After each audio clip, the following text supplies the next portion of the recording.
ഈ ഡാഷ് മോനുണ്ടല്ലോ, ഇവനെ പറയാൻ വാക്കുകളില്ല കേട്ടോ എൻ്റെ ഡിക്ഷണറിയിൽ. അതാണ് ഇവന് രണ്ടാമത്തെ തവണയാണ് എന്ത് ചെയ്യണത്, പോലീസ് പിടിക്കണത്. ആദ്യത്തെ തവണ 2023 ഒരു സ്ത്രീയോട് വളരെ മോശമായിട്ട് നഗ്നത പ്രദർശനം നടത്തിയൊരു മഹാനാണ് കേട്ടോ. അവനെ അന്ന് ഓടി രക്ഷപ്പെട്ട് പോലീസ് പൊക്കി. പിന്നെ ആൾ ഇന്ത്യ മെൻസ് അസോസിയേഷൻ അവനെ മാലയിട്ട് സ്വീകരിച്ച് വെളിയിലിറക്കി.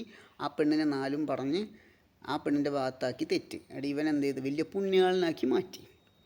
അതേ സെയിം സംഭവം വീണ്ടും ഇപ്പം നടന്നിരിക്കുന്നു. രണ്ടാമത്തെ തവണ അതേ ബസ് KSRTC ബസ്സാണ്, സെയിം ബസ്സല്ല.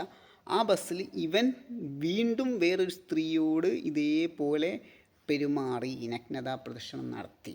ഇവൻ എന്താ ചെയ്യേണ്ടത്? ഇവനെ ശരിക്കും പറഞ്ഞാലേ ഇവൻ്റെ മേത്ത് പണിയെടുക്കാൻ ആണുങ്ങളില്ലാത്തതുകൊണ്ടല്ലേ. ആൾ ഇന്ത്യ മെൻസ് അസോസിയേഷൻ ഇപ്പം എന്താ പറയുള്ളത്? അവർ അന്ന് ചെയ്ത ചെറ്റത്തരം ഉണ്ടല്ലോ, ഇവനെ മാലയിട്ട് സ്വീകരിച്ച ചെറ്റത്തരം, അതിനോട് 100% എനിക്ക് വിയോജിപ്പാണുള്ളത്.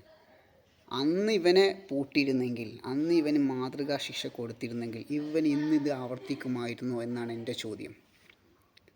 നിങ്ങൾക്കിപ്പോൾ എന്താ പറയാനുള്ളത്? ആൾ ഇന്ത്യ മെൻസ് അസോസിയേഷനും ഇവനെ സപ്പോർട്ട് ചെയ്തിട്ടുള്ള പുരുഷവാദികൾക്കും ഇപ്പോൾ എന്താ പറയാനുള്ളതെന്ന് എനിക്കൊന്ന് കേൾക്കണം.